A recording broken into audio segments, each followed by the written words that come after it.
भगवान के भजन में वृंदावन में जाकर देखो कितने महात्मा, कितने साधु बस कहीं पर भी यमुना के किनारे, कहीं वीथियों में, गलियों में, कहीं पर भी भजन कर रहे, रमण कर रहे हैं भगवान का। रोज कभी परिक्रमा लगाते हैं वृंदावन की, कभी गिरिराज जी की, कभी ब्रज यात्रा करते हैं, उसी रज में लोट पोटे रहते हैं। और याद रखना, वो उन महात्माओं में से एक भी ऐसा नहीं है जो भूखा सोता हो, क्योंकि भगवान वो जहां पर भी है, वो भक्त, वो साधु, भगवान वहीं पर उसके लिए थाली पहुंचाते हैं, प्रसादी पहुंचा देते हैं।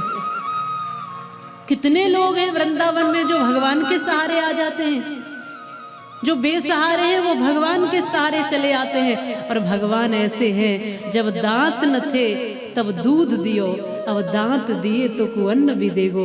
जल में थल में पशु पक्षिन में सबकी सुध लेत वो तेरी हु लेगो। जान को देत अजान को देत, जहान को देत वो तोकू भी देगो। और रे मन मूरख सोच करे क्यों, सोच करे कछु हाथ न आएगा। वो नहीं चिंता करते कि अगले पल भोजन मिलेगा कि नहीं, उनकी चिंता भगवान करते हैं, वो पहुंचाते हैं उनका निवाला।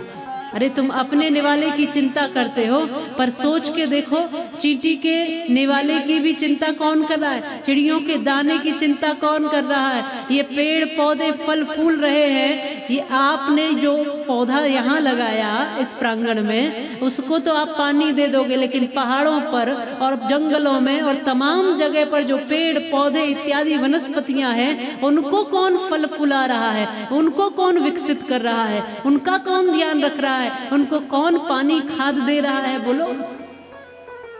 सब भगवान ही कर रहा है। अब तो हमें चिंता होती है, इसलिए अपनी भागदौड़ खुद कर लेते हैं, पर जब गर्भ में थे तब हमारे भोजन की व्यवस्था किसने की थी बताओ। गर्भ में थे छोटे से लोथड़े के रूप में, तब भी माँ से जोड़ करके हमको भोजन दिया कि नहीं दिया उसने, हमको पोषण दिया कि नहीं दिया उसने। और हम इस धरती पर आए तक नहीं थे, उससे पहले माँ के स्तनों में दूध दे करके हमारे भोजन की व्यवस्था किसने की बोलो। ये सारी सुंदर दुनिया कौन बना रहा है, ये फूल को कौन खिला रहा है, इसमें अलग अलग रंग कौन भर रहा है, इसमें अलग अलग सुगंधी कौन भर रहा है, ये पत्तों की अलग अलग पत्तियों को कतरन कौन कर रहा है। कितने तरह की पत्तियों की कतरन है, देखो तो कभी ध्यान से प्रकृति को देखोगे तो तुम्हें दर्शन हो जाएगा। कितने अलग अलग तरह के पौधे हैं, पेड़ है, उन पेड़ों पर कितने अलग अलग फल हैं, और उन पेड़ों की कितनी अलग अलग पत्तियां कटी हुई है, कोई कैंची लेकर काटता दिखता भी नहीं है, और अलग अलग कतरन, अलग अलग सब कुछ दिखाई दे रहा है। कितने जीव जंतु है, कितने तरह के लोग हैं, किसी का चेहरा किसी से नहीं मिलता, किसी के अंगूठे के निशान किसी से नहीं मिलते। आप चिंतन करके देखिए, रंग बिरंगी दुनिया है, इसको कौन संभाले हुए है। आप इतनी सी चिंता किए हुए हो कि मेरा घर मकान नहीं बन रहा, लेकिन वो है कि पूरे ब्रह्मांड की चिंता करता है, फिर आपको चिंता करने की जरूरत भी क्या है। कब से, जब से सृष्टि रची जा रही है, तब से ये नाक सभी की यही लगा रहा है, वो ऐसा नहीं कि किसी की पीछे लगाई। हम जितने चतुर और चालाक बनते हैं कि नहीं जी ऐसा करेंगे वैसा करेंगे, कारीगर भी फेल हो जाते हैं। नक्शे पे नक्शा दे देते हो घर मकान बनाने के लिए, फिर भी डिजाइन बदल जाती है। लेकिन देखो इस शरीर की डिजाइन कभी नहीं बदली। जो कारीगर ऐसा बनाने वाला है कि आंखें हमेशा उसने यही लगाई, नाक यही है, हाथ सबके यही है, जहां जहां जिस जिसका उपयोग है वह वस्तु वैसे ही वहां लगा दी है। आप भोजन करते हो, भोजन करने की चिंता तो आपको है, पर क्या भोजन पचाने की चिंता आपको है? भोजन को पचा कौन रहा है आपके भीतर? आपने भोजन किया, दांतों ने चबाया और भीतर निवाला लेकर के चले गए, फिर कहाँ कहाँ उसको जाना है, कहाँ कहाँ क्या क्या उसका बनना है, रक्त रस मांस मज्जा हड्डियां सब कुछ उसी से बनना है, और जो बेकार का पदार्थ है वो बाहर निकल जाना है। ये मशीन किसने फिट कर रखी है शरीर में? कोई है दुनिया में ऐसा व्यक्ति जो ऐसी मशीन बना सके? बोलो जरा। फिर तुम कहते हो कि हमें भगवान नहीं दिखता। देखने का प्रयास करो, कभी खुद को भी ध्यान से देख लोगे ना, तब भी भगवान स्पष्ट दिखाई दे देगा। देखो, जरा ध्यान से देखो भगवान को। हमको अनुभव नहीं है कि क्या क्या उसने हमको दे दिया है।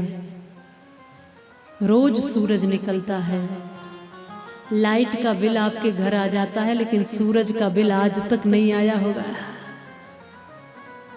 चंद्रमा, तारे, जल, अग्नि, धरती, अन्न, औषधियां, क्या कुछ नहीं उसने दे रखा है हमको। हमसे ज्यादा हमारी चिंता है। हम रात को सो जाते हैं, लेकिन भगवान है कि हमारी श्वास चलाए रखने के लिए हमारे पास आकर पहरेदार बन जाता है और पहरा देता है। भगवान है जो हमारे प्राणों की रक्षा करे बैठा है। हम तो बेकार की चिंता करते हैं। एक बार चिंता छोड़कर देखो गोविंद पर, वो सबकी चिंता करना जानता है। एक बार दर्शन करो तो सही, एक बार देख, अपने आप को देख लो, भीतर देख लो, बाहर देख लो, प्रकृति को देख लो, जिसको देखना एक बार देख लो, आपको भगवान की कारीगरी दिखाई दे जाएगी। ये माइक आपको दिखाई दे रहा है, अगर बहुत अच्छा यह बोल रहा है तो आप, या बहुत अच्छा दिख रहा है तो आप यही कहोगे कि इसको बनाने वाला कितना अच्छा होगा। लेकिन इतनी सारी दुनिया, सृष्टि, ब्रह्मांड जिसने बनाया और जिसको चला रहा है, इतने सारे रोज जीवन दे रहा है, कितनों को जन्म दे रहा है, कितनों को मृत्यु दे रहा है, कितनों का बचपन, जवानी, बुढ़ापा इन अवस्थाओं से बिता रहा है, कितनों को क्या कुछ दे रहा है, समय चक्र को जो बढ़ा रहा है। भला सोचो कि वो कैसा होगा। तुम मेरे आसपास ही थे और मैं तुम्हें दूर ढूंढ रहा था।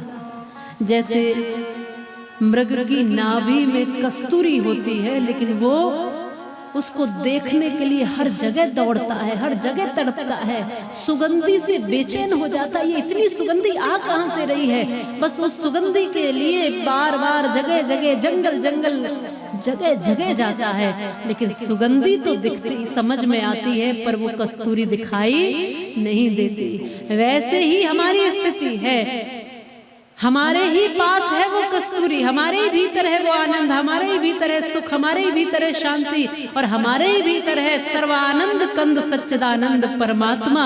लेकिन उसको खोजते फिरते हैं जंगल जंगल, बीती बीती, मंदिर मंदिर, गली गली, हर जगह खोजते हैं, नदियों में, पहाड़ों पर, न जाने कहां कहां खोजते हैं और दिखाई नहीं देता। फिर दुखी होते हैं, उसकी सुगंधी आ रही है पर वो दिखाई नहीं दे रहा है, इसलिए दुखी होते हैं। हाटन में, वातन में, वीतिन में, वीतिन में, वृक्षन में, बेलन में, वाटिका में, वन में, दरों में, दीवारन में, देहरी दरीचन में, हीरन में, हारन में, भूषण में, तन में, कानन में, कुंजन में, गोधन में, ग्वालन में, कामनी में, दामनी में, गामिनी में, धन में, और जित देखूं तित मम प्रभु ही दिखाई देते। प्रभु मेरे छाए रहे नैनन में, मन में, प्रभु मेरे छाए रहे नैनन में, मन में, हर जगह है वो। अनुभव गम्य है वो, अनुभव करना पड़ता है बस उसको। यहाँ बैठे बैठे कर लोगे तो यहीं पर उसका अनुभव हो जाएगा, अनुभूति हो जाएगी, यहीं आनंद उतर आएगा, यहीं आप नाचने लगोगे, यहीं गुनगुनाने लगोगे, यहीं पैर थिरकेंगे, आत्मा आनंदित होगी, यहीं मन प्रफुल्लित और प्रसन्नित हो जाएगा, एकदम आनंदित हो जाएगा। यदि तुम देख लोगे तो, अनुभव कर लोगे तो। ये विषय अनुभव का है। दुख और सुख होता क्या है, जरा चिंतन करो। दुख और सुख कुछ होता नहीं है, ये केवल आपका अनुभव है। आपके अनुभव में, जैसे कि उदाहरण के लिए आपने सोचा कि मेरे पास कोई घर होना चाहिए, कुछ भी, अब घर अगर मिल गया तो खुश हो गए और नहीं मिला तो दुखी हो गए। ये क्या हुआ? अनुभव हुआ। हाँ हाँ, मेरे पास घर है तो खुश और नहीं है तो दुखी। ये अनुभव का ही तो विषय है, भीतर का ही विषय। सुख और दुख बाहर का विषय नहीं, क्योंकि वो तो बेचारा निर्जीव है, उसमें तो कोई खुशी देने की क्षमता ही नहीं। अब मकान ईंट पत्थरों का है, वो क्या खुशी देगा? उसमें कोई क्षमता नहीं है। उसको तो खड़ा कर दिया, खड़ा हो गया, बना दिया, बन गया, तोड़ दोगे टूट जाएगा, उसमें कोई सामर्थ्य नहीं है। ये तो बस हमारे भीतर की बात है कि हम जहां मान लें, जो हमारी इंद्रियों को अच्छा लगता है उसको सुख कहते हैं, और जो इंद्रियों को अच्छा नहीं लगता उसको हम दुख कहते हैं। बस इतना सा है। जो हमें आनंद दे दे वो तो आनंद कंद ही है, वो तो परमानंद ही है।